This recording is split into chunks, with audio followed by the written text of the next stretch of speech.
Saya dulu apa Cikgu Jebat untuk membuka?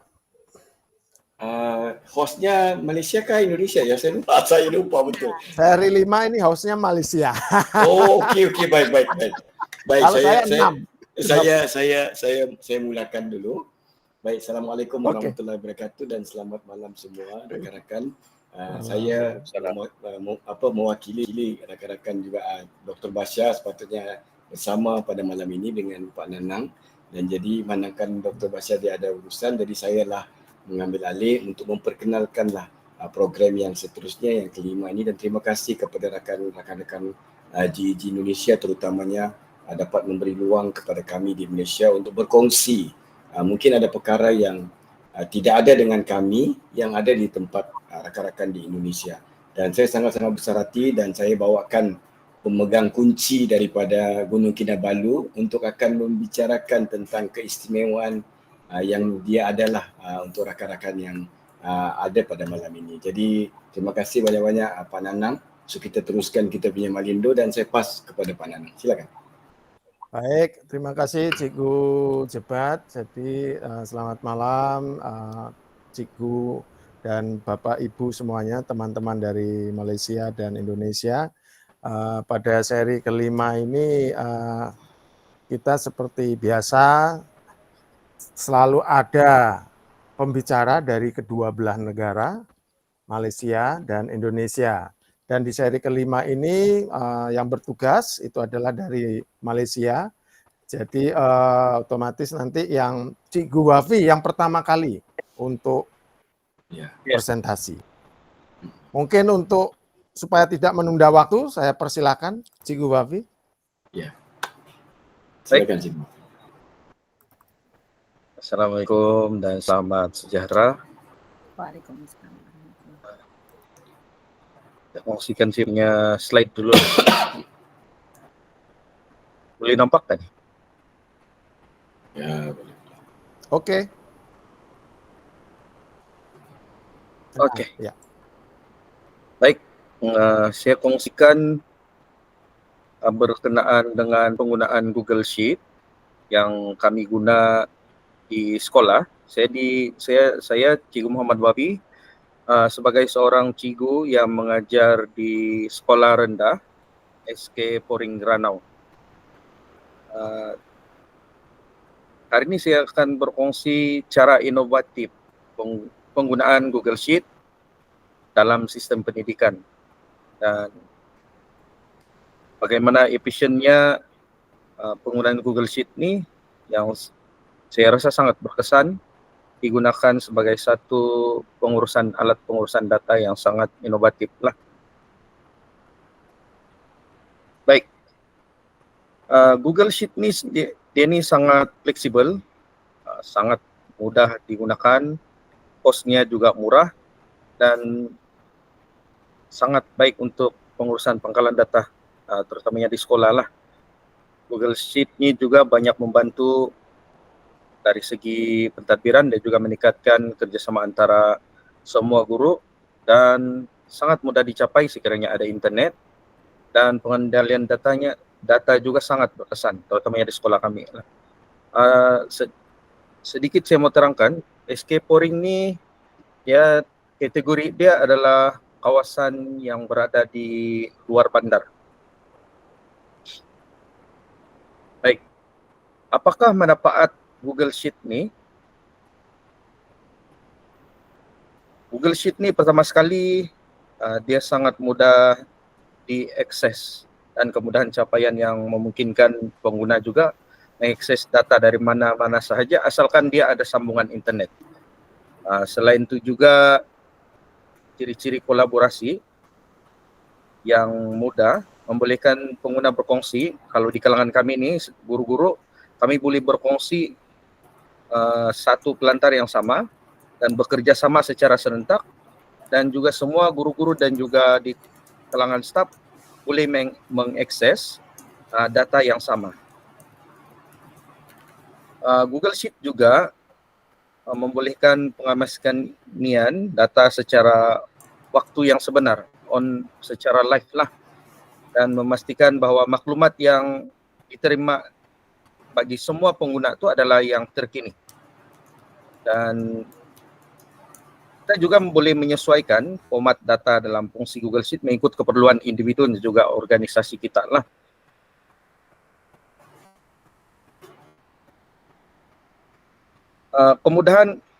Kemudahan otomasi tugas, penggunaan formula-formula yang juga fungsi yang dalam Google Sheet itu juga mengurangkan kerja-kerja yang manual, yang secara berulang, mungkin yang kita type itu secara berulang, dia boleh menggunakan yang formula-formula itu ya boleh secara otomatik lah. Dan dia sangat meningkatkan efisiensi dan juga productivity. Selain itu juga, Google Sheet ini juga sangat, cost dia sangat-sangat murah lah. Kalau yang sekarang ni kami dibekalkan dengan ID Delima yang dibekalkan oleh Kementerian Pelajaran Malaysia. Dia adalah secara percuma lah. Sekarang ni kami boleh guna Google Workspace ni secara percuma. Selain itu juga penggunaan Google Sheet ni juga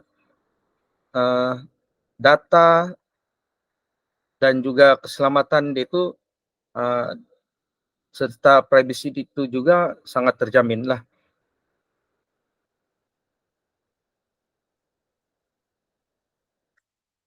Bagaimana pengurusan data pelajar? Ini sebenarnya ini yang sangat kami perlukan, di mana dia sangat membantu dalam pengurusan data pelajar kami, yang mana untuk kami ketahui markah pelajar tersebut, di mana semua guru dia akan sharing dia punya markah di dalam satu database yang telah kami bina tu. Contohnya macam markah bahasa Melayu, bahasa Inggris. Setiap guru dia memainkan peranan untuk memasukkan markah masing-masing dalam satu pangkalan data tersebut. Jadi guru besar dia boleh nampak perkembangan pelajar, dan juga guru-guru lain pun boleh nampak perkembangan pelajar tu secara langsung.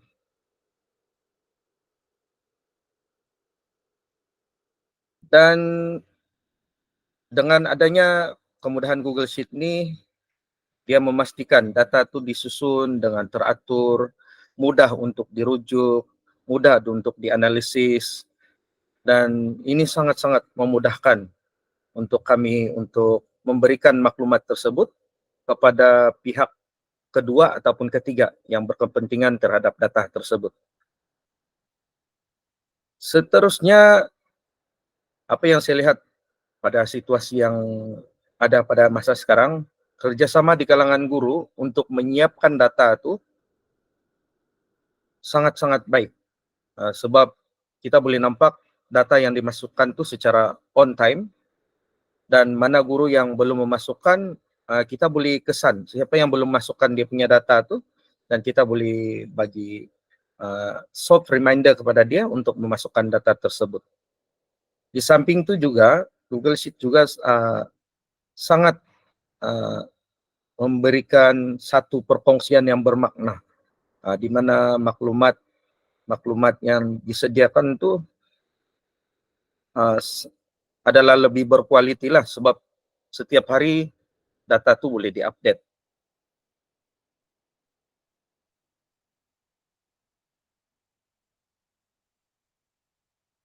Seterusnya, pemantauan kemajuan pelajar. Fokus kami ini menggunakan Google Sheet ini, fokus utama adalah untuk kejadian murid. Jadi dia banyak kami gunakan untuk pemantauan kemajuan pelajar secara langsung, dan mudah untuk memberi gambaran tentang pencapaian pelajar dari semasa ke semasa. Misalnya ada beberapa guru yang sebelum ni kami lah semua di kalangan guru ada menyediakan Google Form, dan soalan tu dalam bentuk Google Form, dan murid tu menjawab secara on time, dan selepas sahaja mereka telah menjawab, analisa markah tersebut disambungkan terus dengan Google Sheet. Jadi markah ini boleh dilihat secara terus. Dan pengurusan julat markah pelajar juga menjadi mudah, dan guru-guru juga dapat mengumpulkan semua markah bagi semua mata pelajaran yang diajar melalui Google Sheet.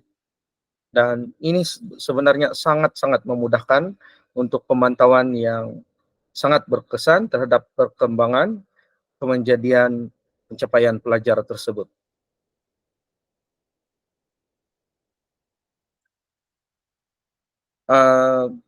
Akhir kata, kesimpulannya, penggunaan Google Sheet ini adalah satu langkah yang sangat inovatif dalam meningkatkan efisiensi dan juga kebersamaan dalam bidang pendidikan. Dan itu saja rasanya daripada saya buka untuk sesi soalan dan juga perbincangan sekiranya ada.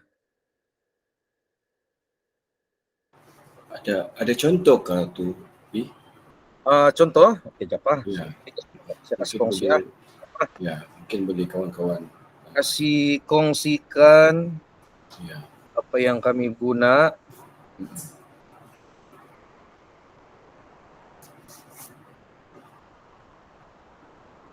Saya cari dulu ke markah.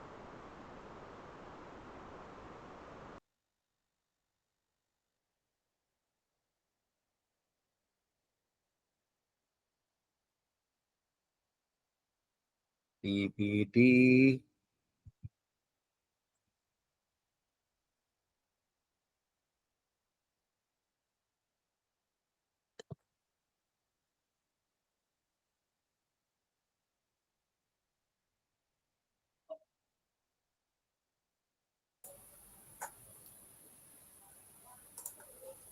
Oh, Siapa?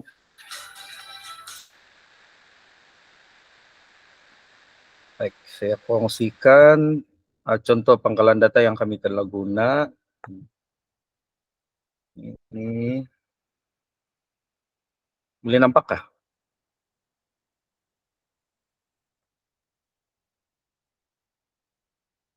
Okey, nampak semua. Contoh dia macam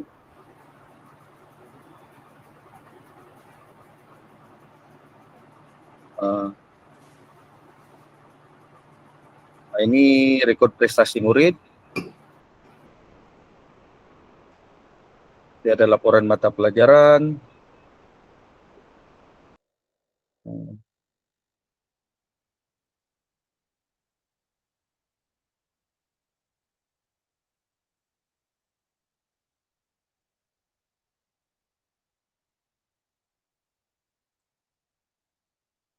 Dia ada tafsiran. Atau ini yang kita bagi kepada ibu bapak. Ini untuk subjek bahasa Melayu. Saya kasih besar. Subjek bahasa Melayu, bahasa Inggris, matematik. Nak berubahkah formula tu, Mafi? Kalau kita convert ke Google Sheet ke Kalau setakat yang kami guna, kalau kita dia ini sebenarnya yang telah diberi oleh kementerian, KPM yang bagi, tapi kami jadikan dia sebagai pangkalan data untuk PBD. Jadi bila kami convert kepada Google Sheet, dia tidak ada beberapa benda yang berubah, tapi tidak, dia formula tu kami ada benda yang kami kena perlu betulkan, ada juga yang tidak lah. Tapi kalau kami kena convert semula kepada Google Excel, contohlah untuk ada beberapa guru yang dia tidak familiar dengan Google Sheet. Kalau di dalam Google Sheet saja tidak ada masalah. Tapi kalau dia convert balik kepada Google Excel, dia akan ada beberapa komando akan lari lah. Tapi boleh diperbaiki balik. Dia punya ada beberapa formula tu akan perlu diperbaiki semula lah.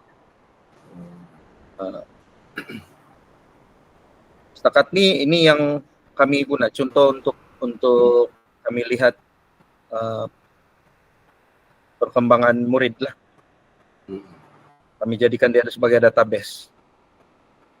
Oh, dia yang ini memang datang daripada tu tapi diubahlah ikut kami ubah ikut keperluan sekolah.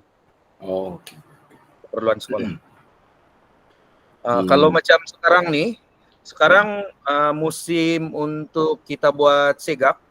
Jadi supaya kami tidak banyak kertas untuk dihantar kepada PPD itu, kami bagi diorang dalam bentuk yang soft copy yang kami buat lah. Tapi kami memang ada satu pangkalan data di dalam Google Drive untuk semua aktiviti-aktiviti. Contoh macam kalau PJ yang keperluan dia untuk kami jadikan dia Google Sheet adalah BMI. Yang selepas tu ujian segak itulah. Yang ini kah yang paparan sekarang kan ni? Itu macam yang paparan sekarang ni adalah yang PBD. PBD.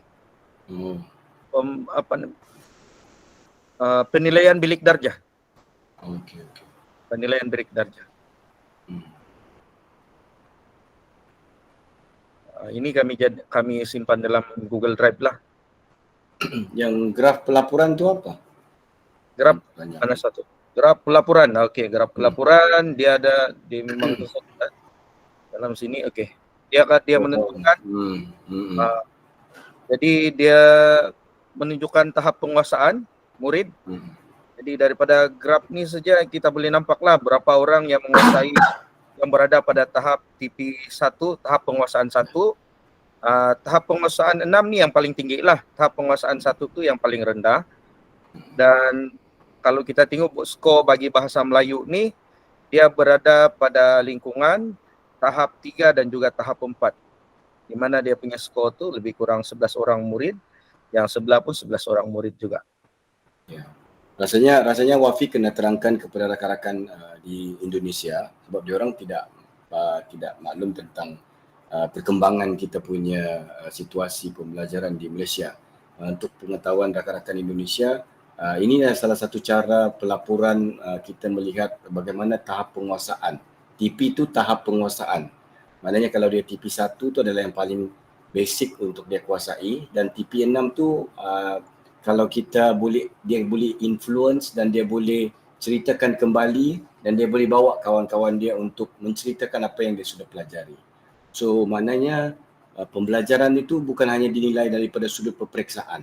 Ini untuk beritahu kawan-kawan Indonesia lah. Tapi ini adalah satu mekanisme yang ada di Malaysia yang digunakan untuk kita nak ukur pembelajaran terhadap dalam satu kelas itu. Jadi maknanya kita boleh melakukan penilaian itu secara pemerhatian, ujian, lakonan, banyak cara lah, lakonan dengan cara kita. Maknanya dia ada connecting the dot lah sebenarnya Pak Nanang. Jadi itu yang sedang berlaku di Malaysia, dan ini adalah apa yang diceritakan oleh Wafi ni adalah mekanisme yang digunakan oleh KPM lah untuk bagaimana kami mengukur. Jadi ini antara yang dikongsi oleh Wafi lah kepada rakan-rakan di Indonesia.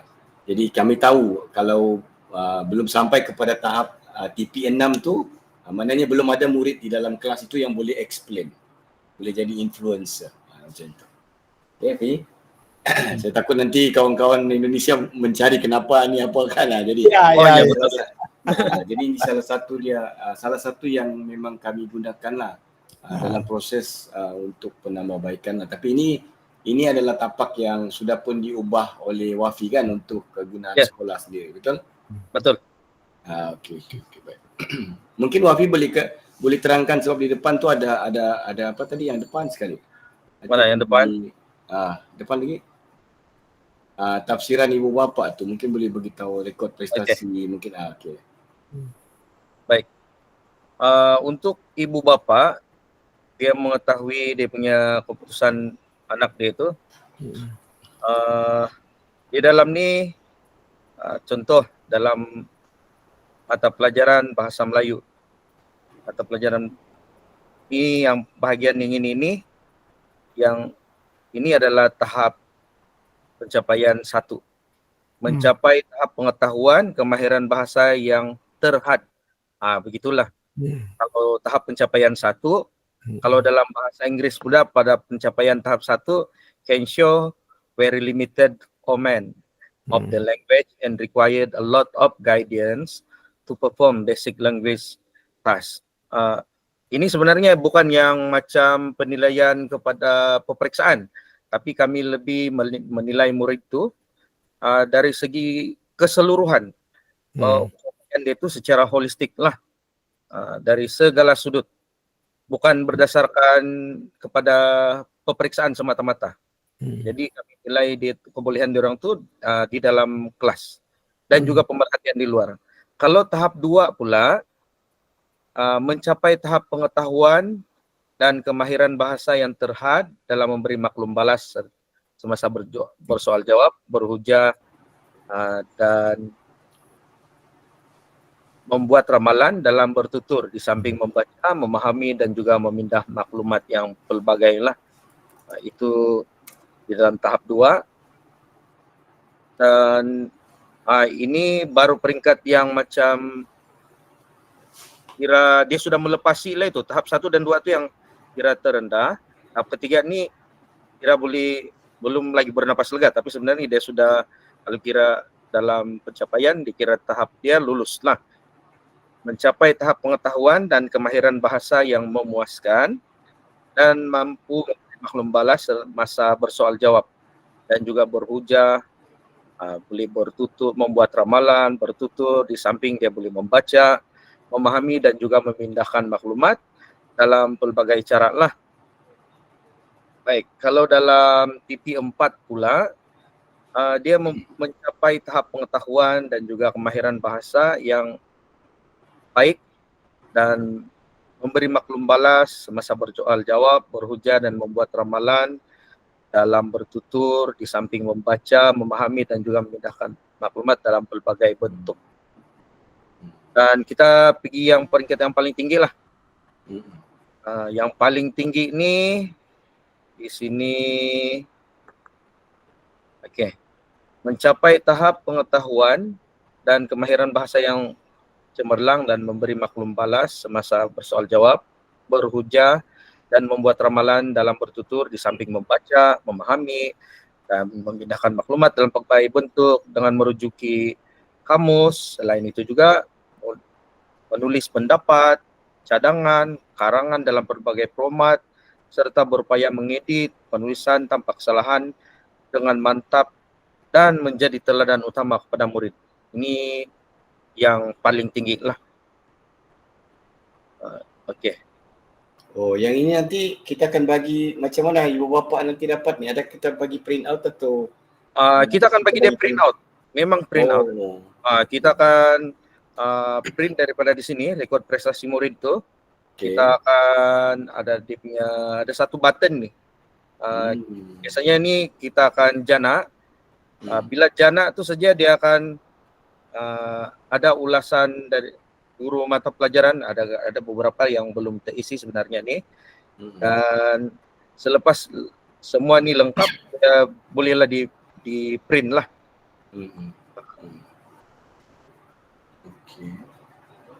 Okey. Baik.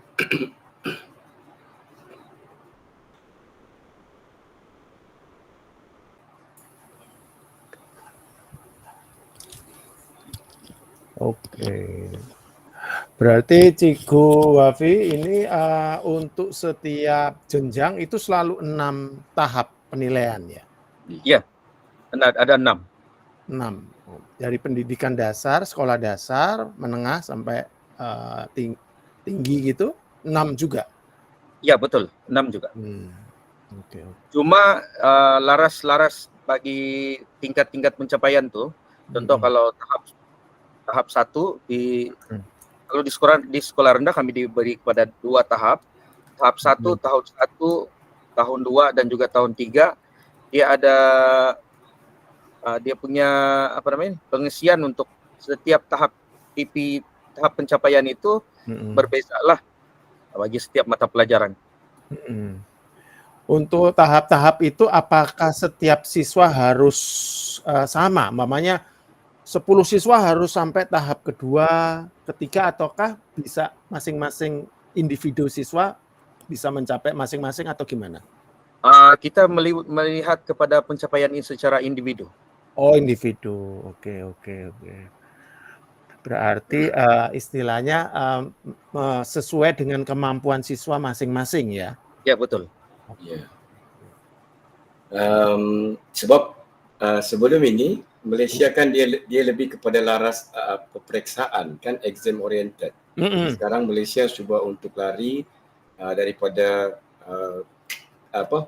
cara lama itu, walaupun memang dia masih ada di situ, tapi dia jadi satu mekanisme pilihan apabila kita menilai satu individu.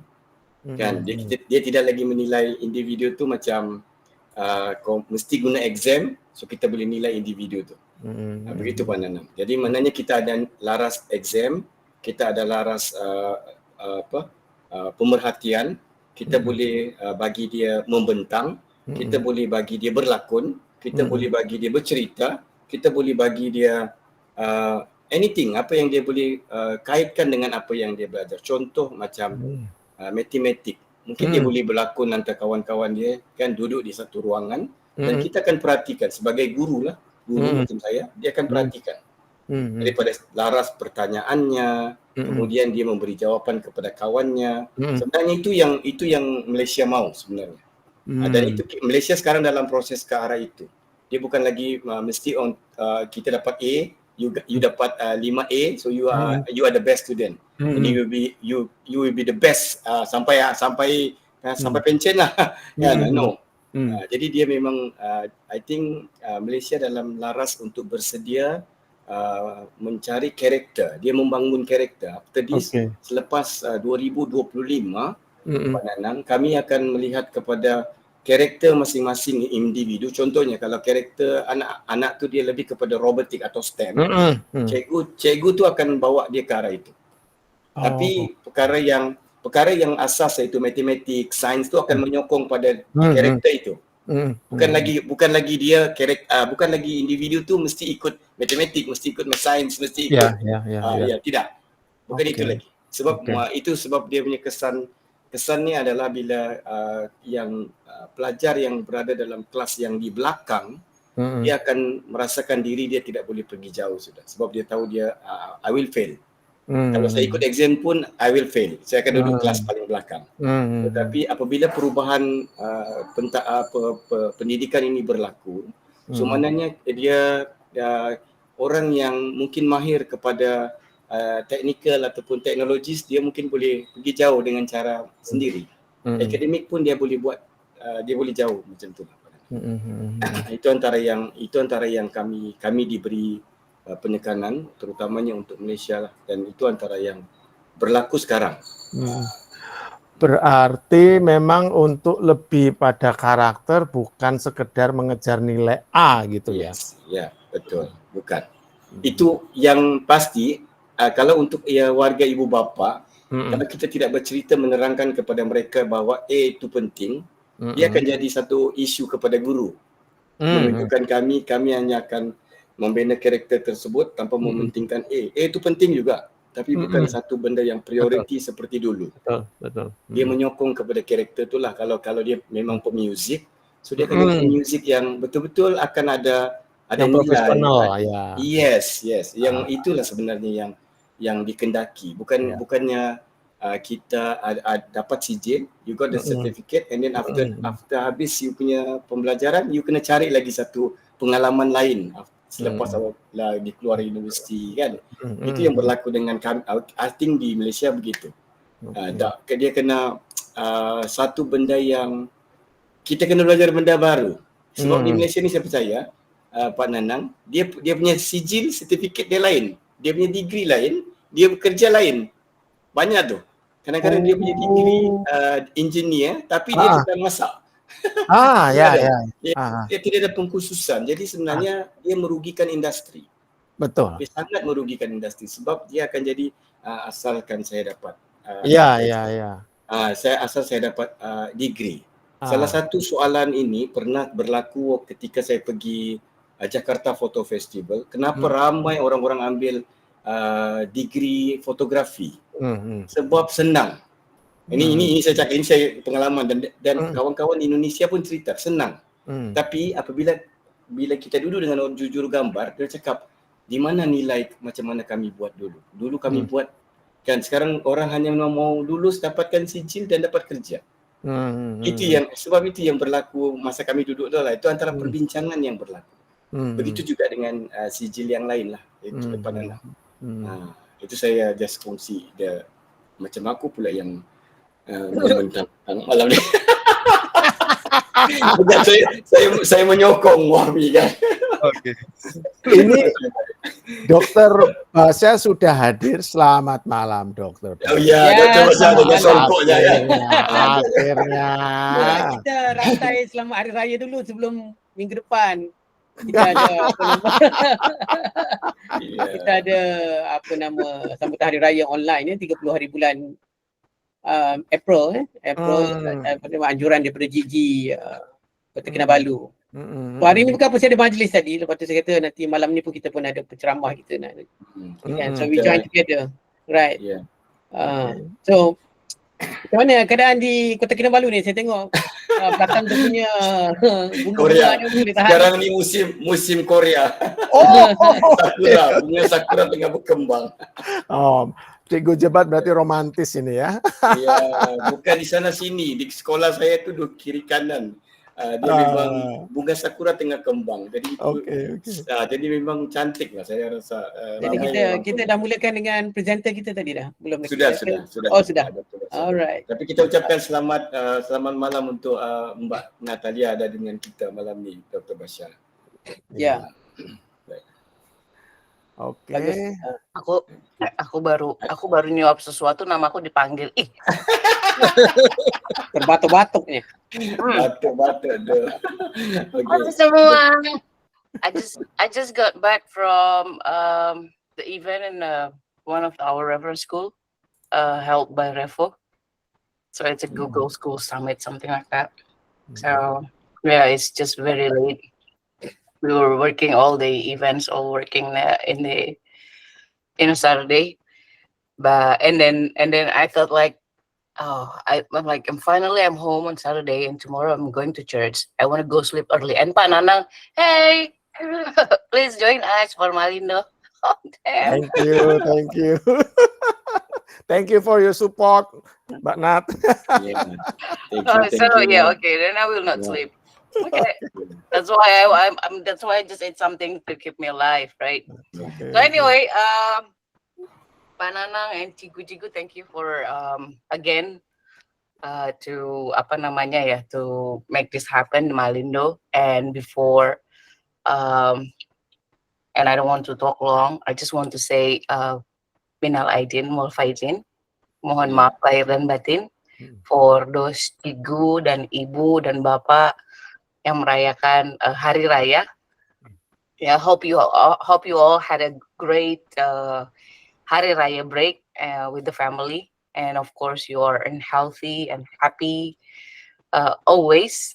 And I continue for this one, and we're waiting for you in September. I'm waiting for Pak Nanang and Pigu Jebat for the final rundown, so we can. We still have time, right? If there's any revision or something. Okay. Thank you, Mbak Nat. Nggak sabar saya. Sama nggak sabar. I'm just happy to check in the people coming in. Before, when I was joined, it was 21. Now it's 32. Oh yeah. It's getting more and more. Yeah. Super cool. The more the merrier. I hope so. Hi, Ibu Catherine. And who Ya, else? Catherine ada juga. Terima Yeah, kasih. Catherine ada juga. Yeah, hello everyone. Good evening. Is any familiar? Hi, Dr. Basha. Why you look handsome tonight? Because I got a Hari Raya event actually tonight. Oh, Just now by gitu. 8:30. That's why I'm a bit late Oh. today. Then since together with the attire, I just go online right now, right? Because every fortnight we should have our Malindo. So this is Yeah, the fifth, exactly right. the fifth series. Yeah. So we like to thank also the Indonesian delegates and all the teachers from Indonesia for joining us. And we do have also cikgu-cikgu Jebat from Malaysia as well. So the main purpose objective as usual we want collaboration between the two educators from two different countries. And might be in the series 6 we might invite also our teacher from Korea. Yay! Yes. Banana had someone from Japan today. I think. Yeah. Maybe Korea, Japan, and we combine together Indonesia and Malaysia. We're going to talk about the education system in their country. The different education system. So Cikgu Jebat can take the mic the following series 6 talk about how the system education in Malaysia different than Indonesia, how you compare in Japan and as well as Korea as well, right? Okay, without further due delay, and I pass back to Cikgu Jebat or Cikgu Nanang for the next presenter. Please. Ya, kita ada soalan lagi kita boleh bagi dengan rakan Indonesia. Baik, untuk Terima kasih Cikgu Wafi. Ya. Berikutnya, terima kasih Cikgu Wafi. Untuk presenter berikutnya, saya persilahkan untuk Kak Nana untuk menyampaikan presentasinya. Silakan. Okay, thank you, Kak Nanang, Coach Nanang. Hello, everyone. Maybe I will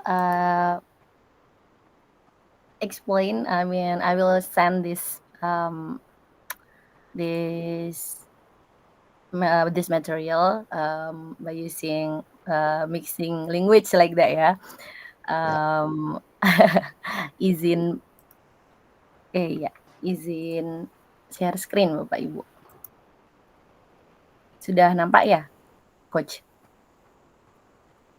Sudah nampak. Baik, karena ini agak bandwidth saya agak naik turun. Sebentar. Baik, well, Assalamualaikum warahmatullahi wabarakatuh. Good evening, everyone. Let me send the material, the presentation about my journey to YouTube partnership, lesson learned, and tips for success. Before I send the material, let me introduce myself. I'm Nastitra Hajeng. I'm a leader of Google Educator Group Kota Malang, from Kota Malang, East Java, Indonesia. Well, so actually, what is a YouTube partner? YouTube partner is a creator who has met YouTube's monetization requirement. This means that they can earn money from their videos through advertising and channel membership and super chat. To become a YouTube partner, you must have 1,000 subscribers and minimum 4,000 watch hours in the past 12 months. And then, wait. Okay. So how to meet your how to become meeting YouTube partner program requirement. So supposed to be there are 5 things that I resume. The first is channel eligibility. What is channel eligibility? It means that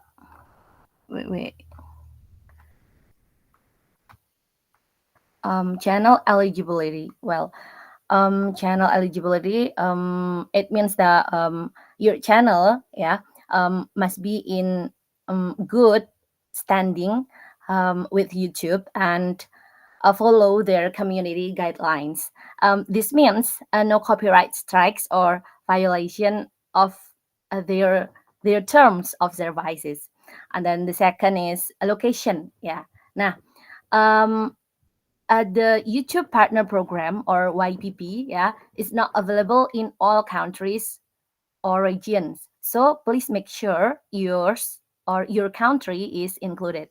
And then number three is subscribers that I have mentioned before about watch time as well. Yeah, for watch time, you still need to have at least 4,000 hours. Yeah, of valid public watch time in the past 12 months.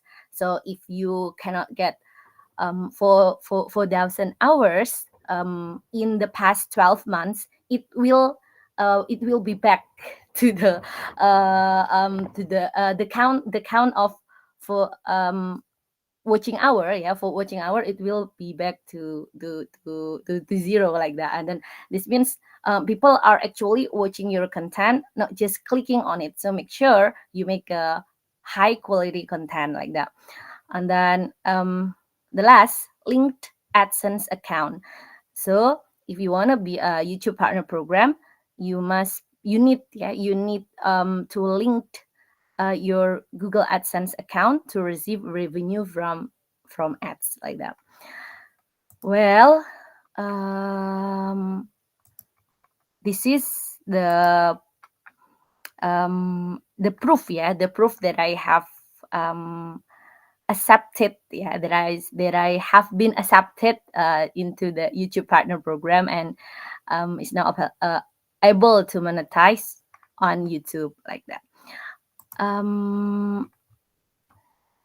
Well, actually, once you meet this requirement, you can apply to join the YPP. There are many kinds of monetization options. One of the most common way to make money on YouTube, actually by YouTube ads. You enable ads on your videos, and YouTube will show them to your viewers, and then just simple, you will earn a share of the revenue generated from clicks on those ads. Well, next it will be about challenges. This one actually 4 challenges that I faced on the road to be a YouTube partnership. Supposed to be there are many kinds challenge that I have faced, but I try to make it simple. Become 4 challenge. The first is, it's about this one, reaching content. I mean, reaching the 1,000 subscriber and 4,000 watch hours takes time and consistent effort. This is not easy, actually. The first, this one, content growth struggle.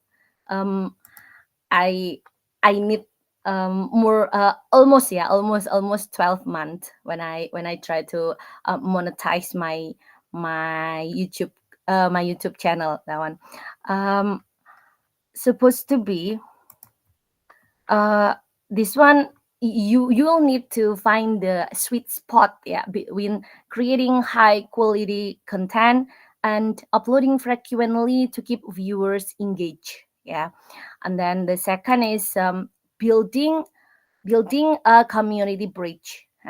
This one, if you have a YouTube channel, so you must build a community bridge. That's why in order to grow an audience, goes beyond just views.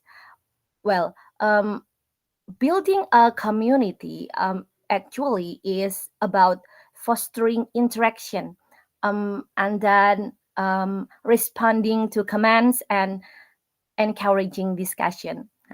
Building a loyal community actually will take time and a genuine connection. That's why you need more effort and must be patient, consistent, apalagi begitu ya. Mainly in the first 12 month like that. In the first year, yeah, we can say in the first year. And then the third is the algorithm enigma. Well, this is so complicated. Well, it seems to be cracking the YouTube algorithm. So, can feel like how to say, yeah, it feel like solving a puzzle, yeah, with ever-changing pieces. Optimizing videos, a full search with keywords and then thumbnails is crucial, but staying relevant requires continuous learning and adaptation. I use one of platform and additional platform actually for this one for cracking the YouTube algorithm or we say that it like this one SEO, search engine optimization. So I use TubeBuddy. Later I will show you. Yeah, I will show you the platform, and then last but not least, it's all about motivation marathon. This is motivation marathon. That's actually this is the hardest one. Yeah, the most difficult that I have to maintain like that. Yeah, so the road to partnership, yeah, can be long. And staying motivated is a marathon, not a sprint, but celebrate milestone, yeah, find inspiration from successful creators and stay passionate about your niche to keep pushing forward. This one, you must upload constantly. Yeah, you must upload consistently. I mean consistently, and then make a make a content, yeah, make a high quality content and then upload it consistently. This is one of the biggest challenge that I ever face in becoming the YouTube partnership. That's one. And then this one, yeah, last but not least, yeah, there are 6 tips for success in YPP, yeah, YouTube partner program. There are 6 tips. So to be a YPP, yeah, actually this one for the first is choose your niche. Yes, you must choose your niche. The niche actually in bahasa we can say that topik begitu ya. Jadi kita bisa memilih topik begitu. Topik apa yang paling cocok dengan your passion, ya, with your passion. Which topic that suitable with your passion like that. For example, I'm a teacher. I try to choose like video pembelajaran, learning video, ya, learning video, teaching and learning video that with the content about material for example like science and then math and then art, yeah, music like that. My content is about learning, yeah, teaching and learning, ammunition lah. That's why you must choose your niche. For example, if Pak Nanang, ya, Pak Nanang, you like apa itu namanya, pemotretan, plane spotter, aviation photographer. Yeah, aviation photographer. You can make this make your hobby, yeah, make your hobby to make the content, to create a content. Jadi semakin fokus niche-nya itu akan semakin bagus begitu. Saya punya teman, Bapak Ibu, salah satu teman yang hanya membangun YouTube ini dalam waktu tidak sampai 3 bulan dia sudah monetize karena dan iya Pak, dan apa namanya, kontennya ini, ya, the content is only about how to draw. Jadi dia How to draw. Yes, how to draw. Wow. He can draw well. Later I will show you the channel, ya, Bapak Ibu. Jadi waktu itu dia sempat ngobrol, Nana, aku pengen buat channel YouTube nih gitu, tapi aku masih 0 subscriber. Ya it's okay, kamu paling suka apa kan gitu. Paling suka apa? yang saya paling suka adalah menggambar. Oke, baik, coba deh kamu gambar. Jadi waktu itu dia menggambar aja, Pak, menggambar misalkan, yang lagi ngetren nih, tapi ada satu hal, kuncinya ya, dia membuat, judulnya itu menggunakan bahasa Inggris. Jadi, how to draw, for example, elephant, how to draw, stars, Patrick the Stars, ada. Jadi dia hanya seperti itu and he upload consistently, minimum ya, at least 3 videos and, 2 shorts videos. Wow, dan itu hanya dalam waktu 3 bulan dia sudah punya konten, sebanyak lebih dari 700 begitu. Karena perharinya dia membuat itu, dia juga seorang guru, Bapak. Nah, seperti itu suatu hal yang memotivasi teman-teman ya, saya rasa dia sekarang sudah bahkan, pendapatannya itu sudah melebihi saya karena memang dia lebih konsisten dari saya. It feel like what gitu. Tapi ya karena kita diskusi banyak hal ya nggak apa-apa gitu kan ya, Pak. Nah, wait, this one, the second ya, create the best quality content by your own. Nah, saya tidak menutup kemungkinan ya Bapak Ibu kalau misalkan Bapak Ibu mendapatkan tips-tips di YouTube gitu ya untuk menjadi, YouTuber, kita tinggal nggak usah nggak usah menampakkan wajah gitu, face atau faceless ya. Tapi pada dasarnya Bapak Ibu, kita katanya juga kita bisa mengadopsi beberapa konten-konten milik orang terkenal. Nah, kalau bagi saya Bapak Ibu itu, sebaiknya jangan dilakukan karena, YouTube ini juga nanti pada akhirnya Bapak Ibu sendiri yang akan, yang akan, merasakan begitu ya Bapak Ibu. Kalau misalkan Bapak Ibu membuat konten tapi tidak berdasarkan Bapak Ibu sendiri, saya rasa itu yang akan sulit untuk dilakukan yang namanya monetisasi. Justru nanti bisa-bisa channelnya Bapak Ibu akan di-block begitu ya. Your channel will be, blocked like that and then you will not be able to get to be the part of, YouTube partner program like that. And then, this one ya, community building is key. Just like what I told you before that I mentioned that, I grow my channel actually, yeah, I boost, my subscriber, increasing a lot, this one by community building ya. Saya waktu itu live streaming begitu Bapak Ibu ya. I try to, live ya by using that one of the platform, we call it with, StreamYard ya, StreamYard that one. Itu langsung subscriber saya mulai dari awalnya itu 500 dia jadi 800 Bapak Ibu dalam waktu sehari begitu. Itu karena live streaming tadi begitu. Live streamingnya akhirnya saya melakukan beberapa live streaming, akhirnya terkejarlah menjadi 1000. Jadi saya rasa community building, is one of, the most important key ya. And then, SEO, search engine optimization for YouTube. This one,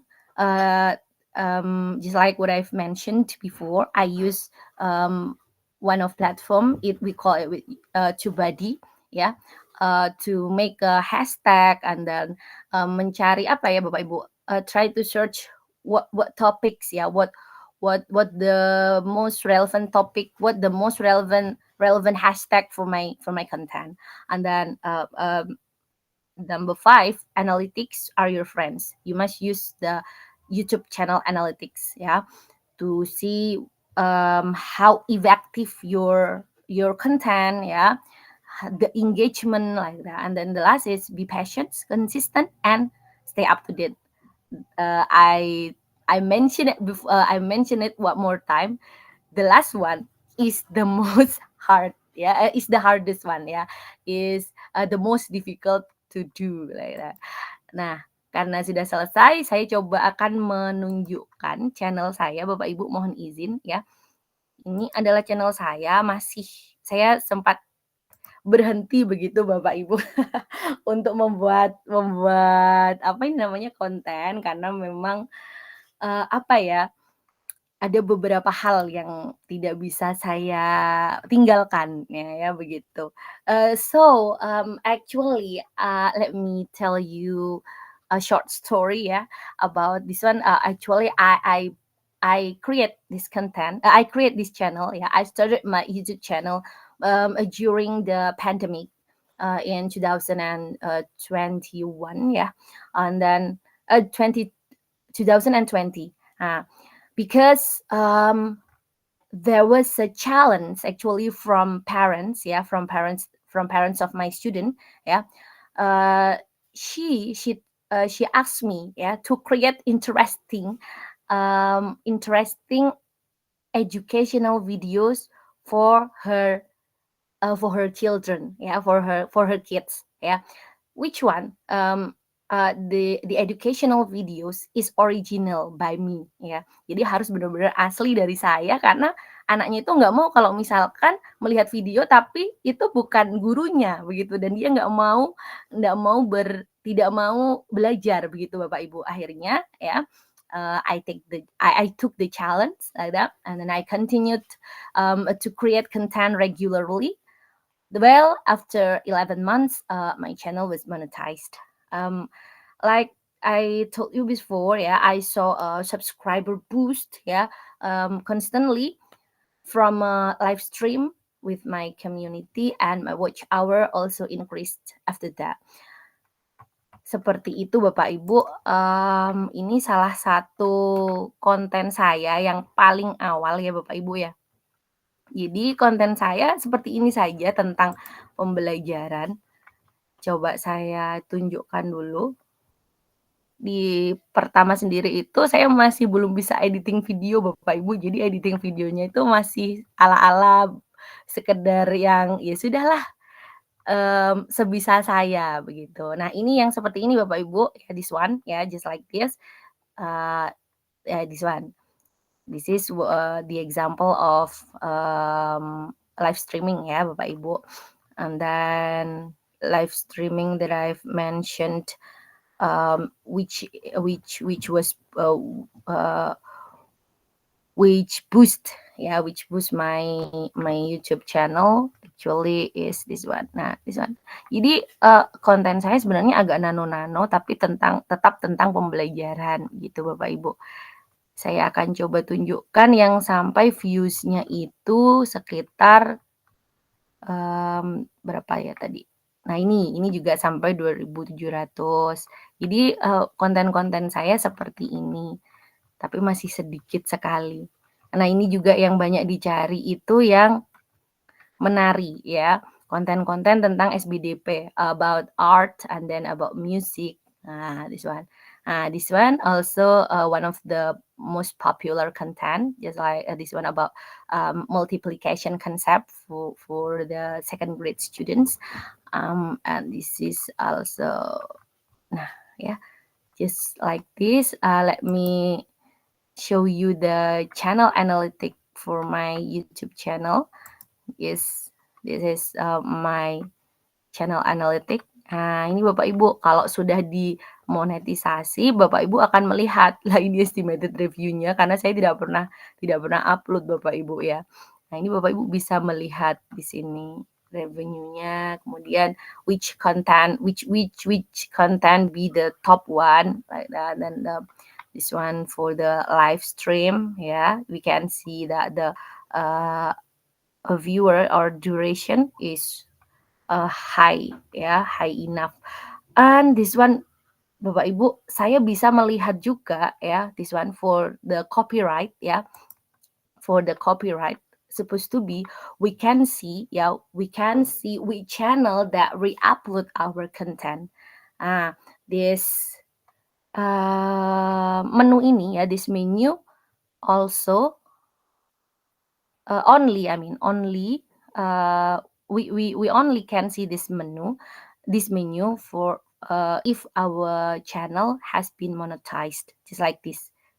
We can see the percentage of matching percentage of match. This one 90% of their video is mine.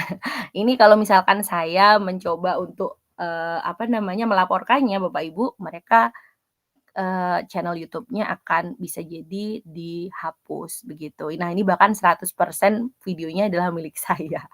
Seperti ini Bapak Ibu, saya rasa cukup sampai di sini ya. I think it's enough. Thank you. I'm sorry for any mistake ya, or for the mixing language. I'm sorry Pak Nanang. Okay, it's enough. Thank you everyone. Well, saya kembalikan ke Pak Nanang. Baik, terima kasih Kak Nana atas presentasinya. Ini ilmu baru ini. Jadi tahu ini. Jadi ada ide baru untuk membuat konten ini ya tentang aviasi ya, fotografi ya. Iya, iya Pak Nanang. Ini coba sekalian saya search-kan milik teman saya ya Pak Nanang ya, yang drawing tadi itu hanya drawing saja begitu. Silakan Pak Nanang sambil saya cari. Oke. Baik, Bapak Ibu, silakan teman-teman dari Malaysia dan Indonesia kalau ada yang mau ditanyakan pertanyaan bisa langsung unmute, langsung berbicara atau via kolom chat, silakan. Nah, ini, wah ini boleh kongsikan link YouTube channel Mbak Nastiti ini dari Kinabalu ini ya. Oke, saya sangat menerima ini Pak Nanang kalau misalkan mau diajak apa itu namanya live stream barengan asik malahan. Oke. Nah, ini ada ini Pak Deta Putu Samudra. Silakan, Bapak. Ibu Pak itu Pak, bukan Bapak Pak. Oh, Ibu. Oh, oke. Oh, iya. Maaf udah malam. Maaf. Udah malam sudah. Ya, aduh, sudah malam ya. Pak Nanang. Maaf. Boleh didenda ini. Dari Indonesia. Silakan, Dia dari Indonesia. Oh, Indonesia. Oke. Terima kasih banyak. Nggak apa-apa Pak Nanang. Salam kenal Ibu Bapak semuanya. Guru-guru hebat dari Indonesia dan Malaysia. Terima kasih banyak Pak Nanang dan Ibu Bapak kesempatan untuk bertanyanya. Saya sangat tertarik sekali dengan Ibu Nastiti nih. Saya juga cukup familiar dengan dunia konten gitu. Being a content creator is one of challenge. Nah, yang saya ingin tanyakan, saya memang tertarik dengan dunia konten ini, tapi kadang ada waktu di mana saya itu lack of motivation, lack of konsistensi gitu. Gimana sih Ibu Nastiti ini mungkin bisa sharing ketika Ibu sedang tidak ada motivasi, saya bingung nih mau bikin konten, atau Ibu mungkin sedang lelah habis belajar, habis ngajar murid-murid. Ibu kira-kira bagaimana Ibu, how do you overcome with it gitu Bu? Oke. Iya, terima kasih banyak Ibu Nastiti. Ya. Baik, langsung Pak Nanang ya? Langsung, silakan. Baik. Salam kenal ya Bu. Ibu cantik, Ibu Deta.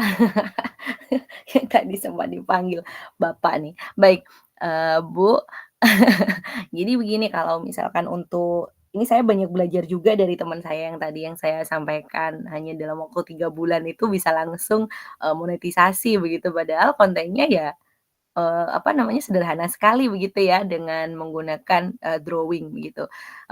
Karena saya sendiri juga mengalami hal serupa seperti Bu Deta begitu, yang dimana ketika harus membuat konten, waduh kalau sudah mood-nya down itu sesuatu banget.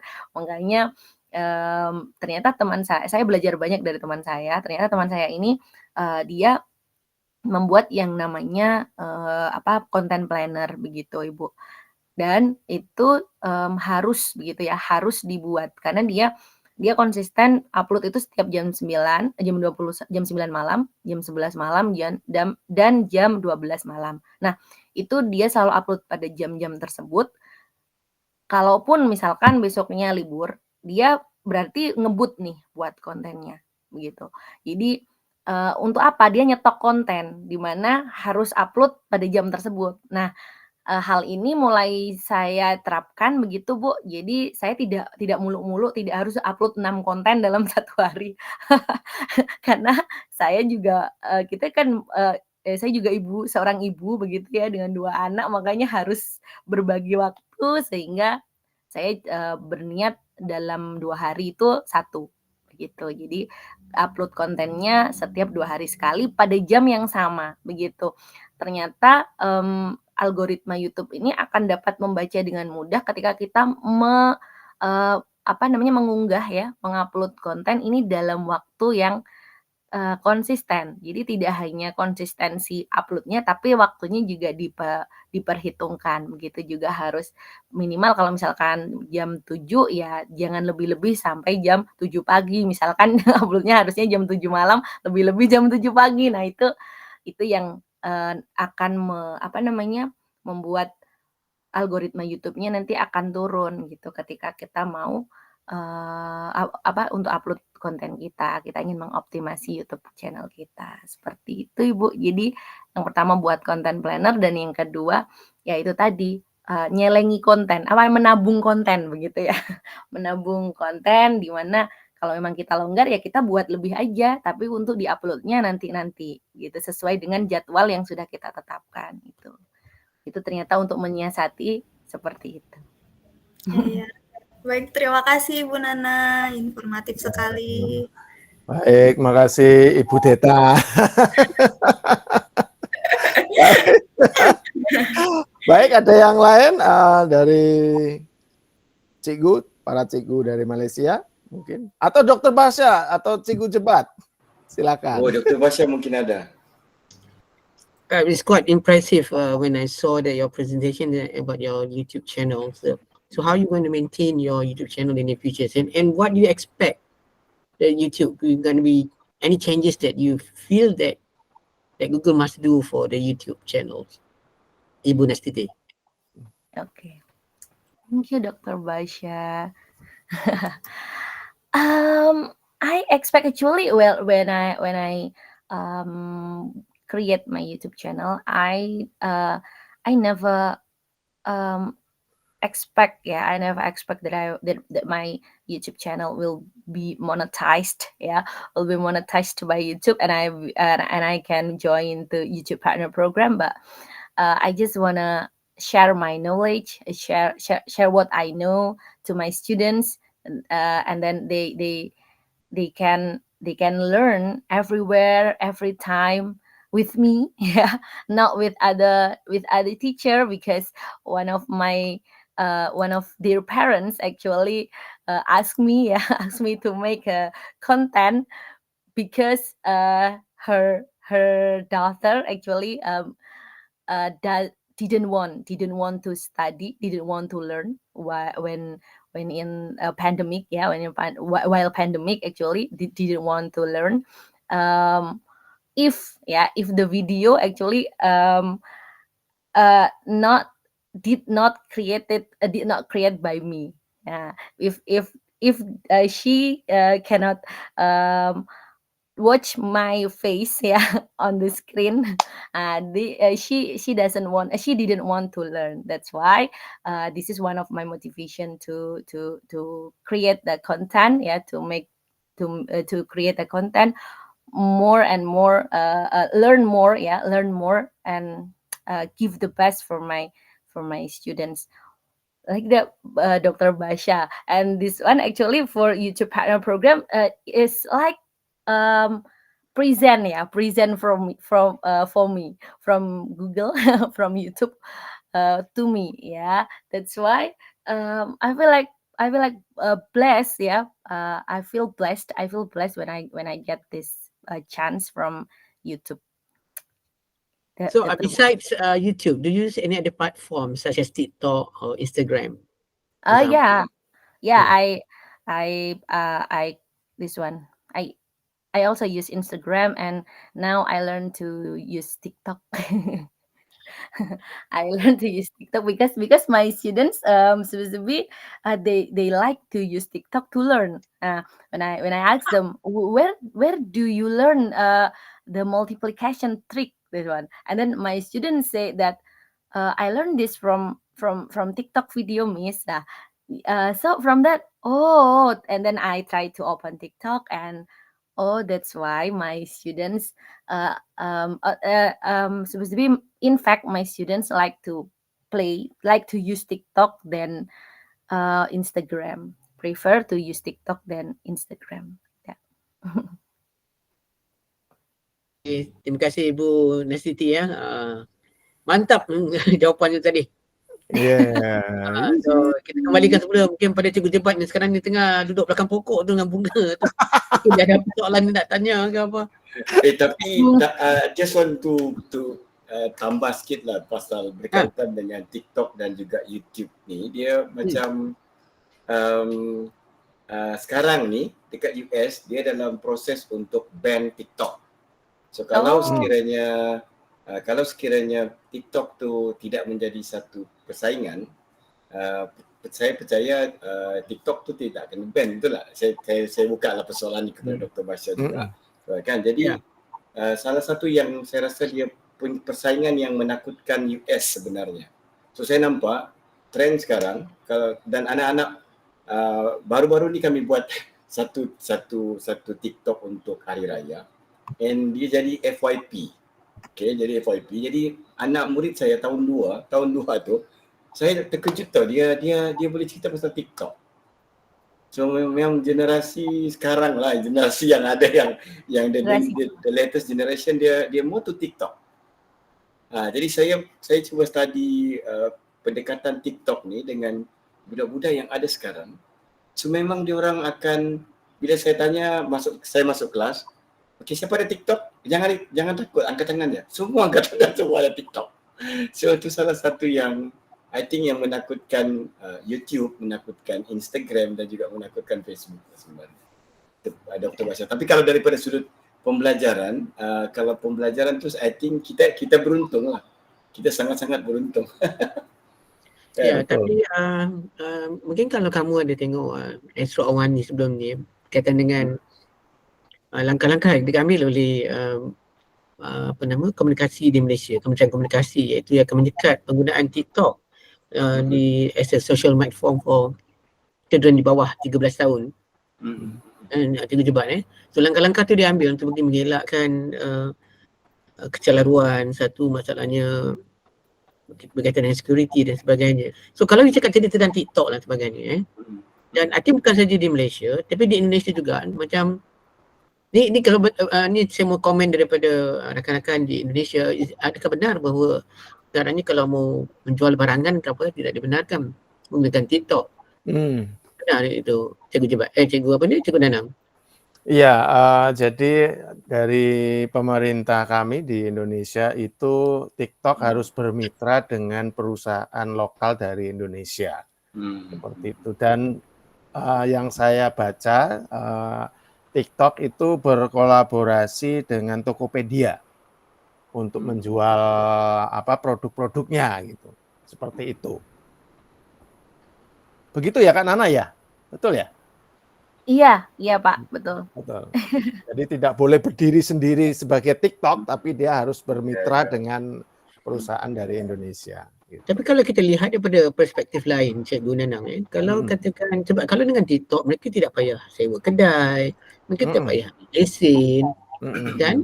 Jadi segala kemudahannya kita sebagai pengguna pun senang je, kita tekan dan jadi handphone, kita bisa beli barangannya. Betul tak?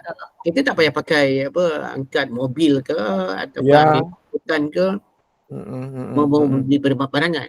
Okay, kalau macam tu, kalau dia nak ban TikTok, kenapa dia tak ban Instagram dan juga YouTube kalau dia lihat daripada aspek itu? Apa pandangan Pak Nanang dalam hal itu? Kau?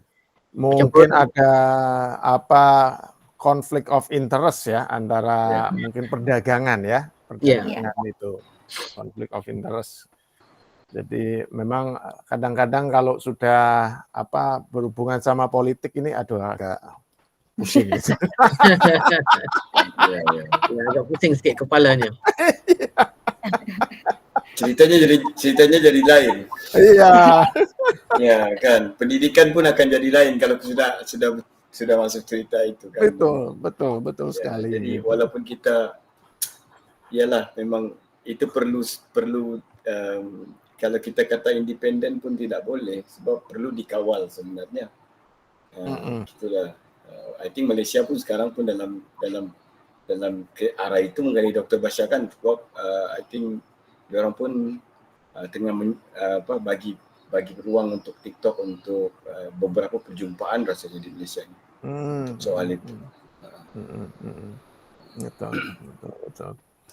Ya, pokok pangkalnya kita pun nak ucapkan banyak ribuan terima kasih kepada Ibu Nastiti. Memang it's a very super presentation and I love the way you present your content today, and kita pun mendoakan semoga Ibu Nastiti terus sihat dan terus segar dengan perkongsian di YouTube sebagainya. Mungkin lebih ramai lagi akan join channel tu. Ya. Jadi Terima kasih Dr. Basyah. Ya, lagi satu tu kalau dilihat daripada aspek flip classroom atau blended learning, kemajuan yang teknologi pada masa ini dan juga sebagaimana kita sekarang berada di platform Google Meet ni, tanpa mengira keadaan, masa, dan kita boleh berada di mana-mana saja. Itu satu-satu yang sangat hebat teknologi. Zaman kita dulu zaman saya sekolah dulu memang tak ada lah Google Meet, internet pun memang sangat kurang. Ya, betul.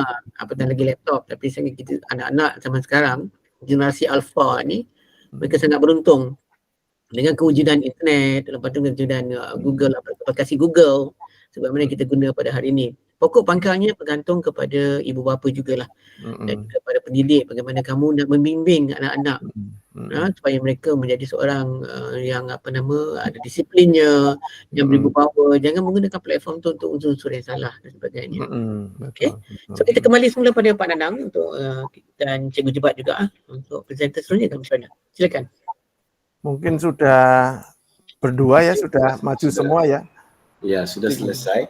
Iya. Jadi saya mungkin ambil depan Dr. Basyah, mungkin saya ambil kesempatan ini untuk kita jemput, kami akan ada raya-raya GEG yang akan di-host oleh Kota Kinabalu dan juga Paya Rumput nanti pada 30 hari bulan melalui GM, tapi kami akan pancarkan ke YouTube lah.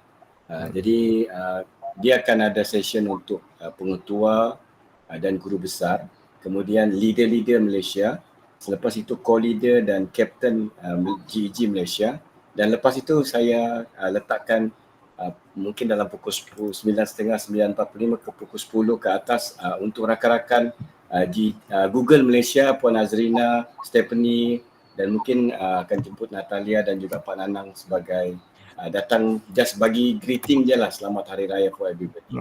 So saya jemputlah nanti kepada terutamanya kawan-kawan GEG Indonesia untuk sekali dengan kami untuk bagi ucapan. Siap, Cikgu. Kalau sekiranya Natalia akan ada pada ketika itu, so maknanya dia dengan Azrina akan jadi penutup untuk acara. Ya, betul itu. Itu pasangan yang yang kompak itu ya. Ya. Tak payah begitu, Cikgu Jebat. Terus diwajibkan saja. Okey. Kita mesti lemah lembut. Kita menjemput ni susah. Terus wajibkan aja keduanya ada sekali. Raya ni sekali je setahun. Sebagai sebulan. Kalau doktor begitu, kalau sakit kita injek saja. Kalau doktor injek lain, dia lemah lembut. Dia ada. Kalau ayam kita bawa ke dapur. Kalau ayam kita bawa ke dapur, Cikgu Jebat. Jadi saya our own passion. Ya, saya jemputlah Maulana kan, Pak Nanang dan semua rakan-rakan, Catherine, semualah rakan-rakan GEG Indonesia nanti bersama-sama dalam slot ketika Google Malaysia dan juga rakan-rakan yang GEG Indonesia nanti. Okey, baik. So ada lagi presentation Cikgu Jebat? Tak ada, itu saja. Saya sudah balik dengan kali ni dua saja. Alright. Saya nak ucapkan banyak ribuan terima kasih kepada presenter kita Ibu Nastiti dan siapanya yang lagi satu tu Cikgu Muhammad ke apa dia? Cikgu Wafi. Cikgu Wafi di atas perkongsian pada siri yang kelima Malindo, dan terima kasih banyak-banyak pada Cikgu Jebat, moderator, dan juga Cikgu Nanang bersama-sama dengan GEG Paya Rumput. Pada kali ini kita telah melaksanakan 5 siri sebelum ini, dan kita mungkin lagi 2 minggu daripada akan datang kita akan sambung semula dengan siri yang ke-6 dengan presenter-presenter yang maha hebat. Terima kasih banyak Ibu Nastiti, saya sangat kagum dengan segala konten yang Puan buat. Saya sangat I really impressed lah. Impressed what you've been doing right now. Perhaps that we may share all this also together with our educators throughout all Malaysia. And of course, Madam Natalia also who never miss to join Malindo. Perhaps after this, we might pull in Puan Azrina as well for our 6th Malindo series. So every series kalau dia tak ada pun Stephanie ada. Jangan bagi can orang tu. Jangan cakap atas jalan apa semua kan. Tujuan kita ada perkongsian silang budaya namanya ni. Tapi kita kidnap dia. Kita kidnap dia pada 30 hari bulan. 30 hari bulan jadi pada 30 hari bulan kita kenapa kami buat pada 30 hari bulan? Pada dua-dua Azrina kita adalah hari Malaysia libur dan juga Azrina Indonesia. Ya, 1 hari bulan Mei adalah merupakan hari libur ataupun public holiday Malaysia. So workers day. Mungkin tidak di Indonesia tapi di Malaysia tu 1 bulan 5 tu cuti. Jadi sebab tu Cikgu Jebat mengambil kesempatan ni, dia kata dengan saya tidak boleh tidak. Kita mesti celoteh malam tu. Jadi nak malam itu lihatlah kami nanti Cikgu Jebat dan juga Dr. Basyah akan berceloteh. Okey, nanti kami akan pandailah kami nanti war-warkan dan pandailah kami dengan bunga-bunga sakura. Jangan lupa Cikgu Jebat dia punya poster dia jangan lupa. Ya boleh. Slide ke apa ataupun ada yang lebih kita panggil video ke apa yang boleh dikongsikan bersama. Pada hari itu untuk merancangkan lagi sambutan Hari Raya Aidilfitri pada kali ini. Ya. Dr. Basyah jangan lupa ada link kehadiran saya share dan juga sijil untuk terutamanya peserta daripada Malaysia. Ya. Akan ada sijil. Terima kasih semua kena join malam ni. Walaupun tidak ramai malam ni, mungkin semua masih lagi buat Hari Raya. Okay. Saya percaya 2 minggu lagi bila kita bercakap tentang sistem pendidikan di antara Malaysia, Jepun, Korea dan Indonesia ni, I think ini memang cukup hebat ni. Sebab pun nak dengar juga ni. Dengar kabarnya dia orang balik sampai malam ni di Korea ni. Ya. Nak tengok macam mana pula sistem di sana. Saya Cikgu Jebat dah tentulah dia kena jadi speaker ni sebab saya guru besar. Kita nak tanya juga lah bagaimana beliau mengharungi dunia pendidikan ni, nak jadi pentadbir lagi. Lepas tu nak buat konten-konten ni memang penat. Guru besar mampu buat. Mau jadi TikToker lagi, mau jadi GG leader lagi, mau jadi guru besar lagi. Bateri Cikgu Jebat ni mungkin iPhone pun tak boleh lawan ni. Tak tahu dia pakai bateri apa ni. Dia asyik recharge. Mungkin alternatifnya kuat di bawah sana. Nanti saya kena check dulu lah. Sebagai doktor ni saya kena check dulu part mana yang dia charge ni selalu ni. Pakai bateri kapal selam Dr. Basyah. Cikgu Jebat pakai kapal selam, saya pakai pesawat ya. Kapal terbang. Sebab dia punya tenaga tu, his desire, his determination, his energy is very energetic, you see. Because dia memang sangat sibuk, Cikgu Nanang. Sebab apa, pukul 6.30 dia dah ada kat sekolah. 6.30 di Sabah tu memang sangat terang, boleh makan roti canai. Tapi 6.30 di Melaka memang gelap gila, gelap gulita. Kita panggil. Tak bisa makan roti canai masa tu. Kalau makan keras. Bisa patah giginya. Kalau mau makan jam 3:30 pagi, itu namanya sahur. Ya, memang sangat gelap. Jadi saya mendapat peluang untuk pergi ke Kota Kinabalu sebelum ni. Kalau atas jemputan DIJ Kota Kinabalu ni. Pukul 6 pagi saya dah sampai ke kedai. 6.30 masa tu memang terang benderang. Jadi baru saya faham. Jadi mungkin maghribnya cukup dah cepat lah di sana. Mungkin pukul lebih ya. Okey, kembali kepada Cikgu Jebat, mungkin kita boleh simpulkan apa yang kita ada pada hari ini. Cikgu Nanang, silakan. Mungkin saya dulu dah Pak Nanang ya. Silakan. Saya ucapkan terima kasih kepada Cikgu Wafi yang daripada Ranau. Okey, telah pun kita perkenalkan orang pemegang kunci untuk Gunung Kinabalu. Jadi juga Mbak Ibu Nastiti ya. Terima kasih banyak-banyak dengan kontennya. Jadi kami boleh cabarlah diri kami untuk 3 bulan dapatkan monetize tu kan. Jadi mungkin boleh cuba. So saya harap nanti perkongsian yang akan datang akan lebih meriah lagi. Okay, baik. Untuk Pak Nanang, silakan. Baik. Terima kasih Bapak Ibu, baik dari teman-teman dari Malaysia dan Indonesia yang sudah berkenan hadir di Malindo Connect seri kelima. Dan jangan lupa nanti untuk 2 minggu dari sekarang kita bergabung lagi untuk mendengarkan hal-hal baru. Ya, tadi sudah disebutkan oleh Dr. Basyah mengenai sistem pendidikan di Korea, Malaysia dan juga nanti mungkin dari Indonesia. sebelum tutup acara, silakan dibuka kameranya, kita foto dulu. Mudah-mudahan saya tidak salah pencet lagi sehingga terkeluar ya Salah kayak pencet yang lagi Panang. Malu. Peserta ada 3.000 orang nih, ada 3.000. Ada 3.000 orang, jangan bikin kecewa. Udah senyum-senyum, udah angkat tangan. Mana Wafi buka kamera Wafi. Iya. Hati-hati Pak Nanang, Hati-hati, ibu-ibu, Pak Nanang, bapak-bapak, bahaya. jangan salah Pak Hati-hati. Nanang. Kalau salah kamu Pak saya Nanang. pergi bagi injection. Ya, dia mau cepat, dia mau Saya kata haiwan cepat. jangan main-main. We have 3,000 attendees here. Don't malu-maluin ya. siap. By the way, we like to thanks for all the supporting from all the teachers for Indonesia and Malaysia as well. Ibu Deta, Putu, yang Ibu, sama-sama. not Bapak, Ibu. That's good. Ya, Ibu. Jadi saya mau perhatikan siapa nama sebab Malaysia lain, Indonesia lain ya, Madam Natalia sebab namanya kadang kita pun tak tahu sebab lelaki atau perempuan sebab tu kena buka kamera. Switch on the camera. Do not open your camera. Kalau open nanti barai semuanya. Switch on. Camera from Jangan open. Switch on. Open nanti. Susah mau pasang balik. That's true. Terus on your camera. Oke. She open her camera all the time and then she's wearing hijab and then Bapak.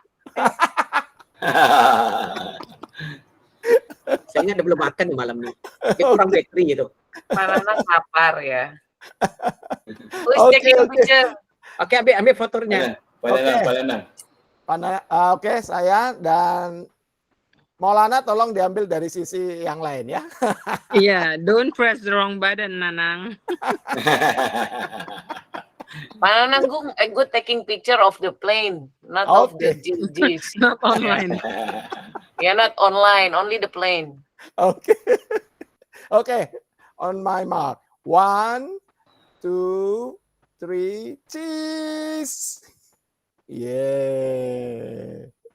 Oke, wait. Oke. Thank you everyone. Thank you everyone. Thank you, everyone. Jumpa lagi. Have a good rest. Bye. Jumpa lagi.